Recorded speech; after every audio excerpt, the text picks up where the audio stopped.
Gara-gara Mas Hasto ini dengan kejadian Mas Hasto, ya kan? Lalu tiba-tiba ada video bocor. Kita bilangnya video bocor tuh, yang Pak Hasto pakai baju ungu. Yang sepertanggungjawabkan di atas Tuhan yang Maha Kuasa tentang kebenaran pernyataan saya ini. Kalau dia nggak benar, Tuhan akan mengutuk, itu aja. Kalau benar ya Tuhan akan melindungi dia, gitu aja. Kalau seorang Hasto nyaring kemarin menyampaikan wah ini ada 18 skandal yang sekarang disimpan oleh KONI di Rusia dan sebagainya. Saya yang baru kemarin saja Darsono anak politisi kampung ya. Ada loh. Ternyata Hasto itu juga maaf. Kalau bongkar-bongkaran ya kebenarannya akan kita pertanggungjawabkan bersama. Ternyata juga manusia normal kok. Banyak kok korban-korban rakyat kecil yang dipecat hanya karena sesuatu untuk menutupi Hasto. Gara-gara Mas Hasto ini dengan kejadian Mas Hasto, ya kan? Lalu tiba-tiba ada video bocor. Kita bilangnya video bocor tuh, yang Pak Hasto pakai baju ungu. Kenapa saya sebut video bocor? File saya semua di Rusia nih. Oke. Tadi aku masuk situ ya. Terus ada Mas Andi, ada saya, kita dipanggil Ibu. Siapa di antara kalian berdua itu yang mengeluarkan video? Ya udah pasti nggak kita berdua, kita lihat-lihatan video apa gitu, karena kita punya perjanjian. Apa sih kalau orang kerennya bilangnya NDA ya, non-disclosure agreement, ya kan? Bahwa kalau kita buka juga kita kena masalah lain. Nah, udah dari situlah kira-kira. Jadi Ibu ngomong gini, yang pasti kalian bukan dari kalian, bukan. Dari mana? Silakan sedang diselidiki. Tapi yang pasti kalian ini berdua tutup mulut, tidak boleh bicara. Nah, tapi saya hadir di sini untuk bicara karena beberapa hal saya pikir saya harus luruskan, Mas. Kok Mas lagi kakak? Saya kok tiba-tiba kaget ya. Ada orang seolah-olah baca berita bahwa ini loh dokumen-dokumen Ibu KONI gitu, ya kan? Orangnya pakai baju hitam, kopiah hitam itu viral. Kemudian saya bikin rekaman, saya bikin rekaman di Instagram. Karena saya langsung lacak orang itu di mana, koordinatnya, siapa namanya, di mana tempatnya dan lain dan sebagainya. Saya posisi dia terakhir. Dan you punya kemampuan untuk melakukan itu ya? Of course. Hai, jadi untuk saya tujukan kepada Pak Rian Koto, namanya kalau nggak salah. Di Padang yang kesehariannya sering pakai motor kesana kemari menjual apa ya, dagangan kain di kayaknya Pak ya. Saya tuh heran, saya dapat banyak sekali video potongan TikTok, potongan WhatsApp, potongan Instagram dan sangat viral kelihatannya ketika Bapak membacakan seolah-olah saya memberikan pernyataan dari Rusia tentang dokumen dari Pak Hasto Kristianto, dan yang Anda sebutkan itu terkait FPI lah, inilah itulah.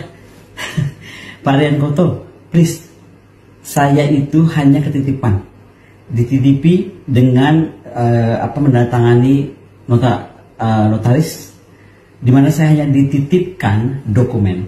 Artinya saya itu tidak boleh mengedarkan, membuka, mengumumkan, memindah tangankan, and so on and so forth.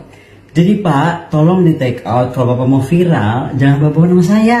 Apalagi Bapak sebutkan seolah-olah itu adalah dokumen yang saya buka gitu. Ya Pak Rian Koto ya, I don't know you, but please jangan bawa nama orang tanpa izin. Kayaknya nggak polite. Thank you Pak, bye. Titipkan KONI Rahakundini di Rusia. 1. Pembunuhan 6 laskar FPI atas perintah Jokowi. 1. Yang kedua, Jokowi menerima aliran judol dari Sambo. Yang kedua. Yang ketiga, suara Prabowo Gibran pada Pilpres 2024 adalah 35%, bukan 58%. Yang keempat, Ibu Iriana minta Gibran harus jadi wapres dengan cara apapun. Ya kan?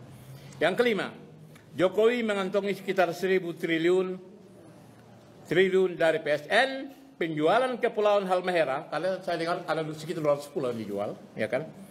Kemudian pasir laut ke Singapura, ya kan? Setoran dirut BUMN. Nah, jadi dari 5 hal ini, menurut saya ini bocoran dari KONI Bakri di Rusia yang beredar luas di TikTok. Saya minta tanggapan istana, sekali lagi saya minta tanggapan istana dan minta tanggapan dari Joko Widodo. Jika tidak tanggapan berarti benar barang ini. Nah kalau ini benar, Maka ketika pernyataan Presiden Prabowo yang menyatakan mendukung Jokowi, berkali-kali disebutkan itu dengan yel-yel, itu artinya bahwa dia mengundang rakyat Indonesia untuk segera menghentikan dia sebagai presiden. Itu pikiran saya. Kenapa ini harus dijawab semuanya ini? Meskipun keputusan MK itu adalah keputusan yang final dan mengikat, sebetulnya bukan kali itu.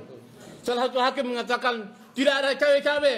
Kalau bosan ini ngaku kok saya ini jadi presiden kalau didukung oleh Jokowi.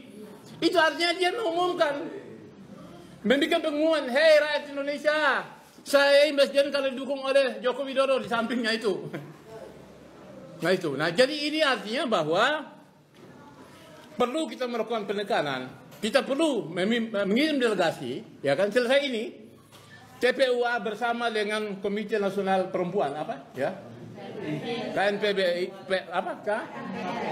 KNPRI minta kami mengundang, kan perlu klarifikasi dalam bahasa agama itu tabayyun, in ja'akum fasiqun binaba'in fatabayyanu an tusibu qauman bijahalah. Kalau seorang Hasto nyaring kemarin menyampaikan wah ini ada 18 skandal yang sekarang disimpan oleh KONI di Rusia dan sebagainya. Saya yang baru kemarin saja Darsono anak politisi kampung ya. Ada loh. Ternyata Hasto itu juga maaf. Kalau bongkar-bongkaran ya kebenarannya akan kita pertanggungjawabkan bersama. Ternyata juga manusia normal kok.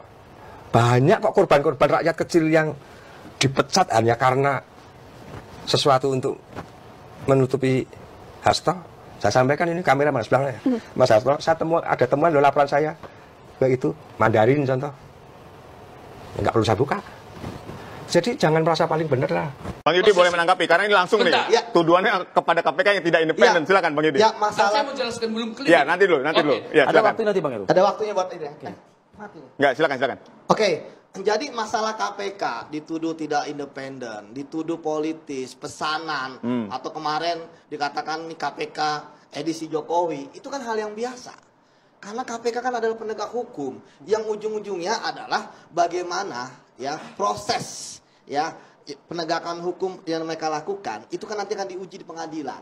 Bang Yudi, saya kira kontradiktif dengan upaya Anda kemarin itu demo ketika undang-undang. Loh, sekarang saya mau jelaskan dulu. Sebentar, saya mau jelaskan dulu. Saya mau jelaskan dulu. Ini kan kita ngomongin proses. Kan tadi Abang bilang KPK nggak independen. Kan Nah, kalau kita mengatakan bahwa ini ada pilihan sebagainya, kan ada proses pansel. Ya kan? Ada proses ini dan sebagainya. Oke lah, ini sudah terpilih. Saatnya kita kemudian mengawasi. Betul. Nah, hal yang paling penting yang menjadi mahkotanya KPK ketika menangani kasus korupsi adalah ya, jangan ada kasus yang diada-adakan. Itu yang pertama. Jangan ada bukti yang dimunculkan padahal nggak ada. Ada keterangan saksi yang palsu. Nggak ada itu semua. Prosesnya pun harus jelas. Mulai dari proses di Satgas, proses di Deputi Penindakan, proses sampai dengan pimpinan. Dan kasus Hasto ini clear loh. Ya. Yang diadakan? 5-0. Yang diadakan maksudnya? Enggak, 5-0. Semua pimpinan setuju. Hasto itu naik. Yang sepertanggungjawabkan di atas Tuhan yang Maha Kuasa tentang kebenaran pernyataan saya ini. Kalau dia nggak benar, Tuhan akan mengutuk, itu aja. Kalau benar ya Tuhan akan melindungi dia, gitu aja.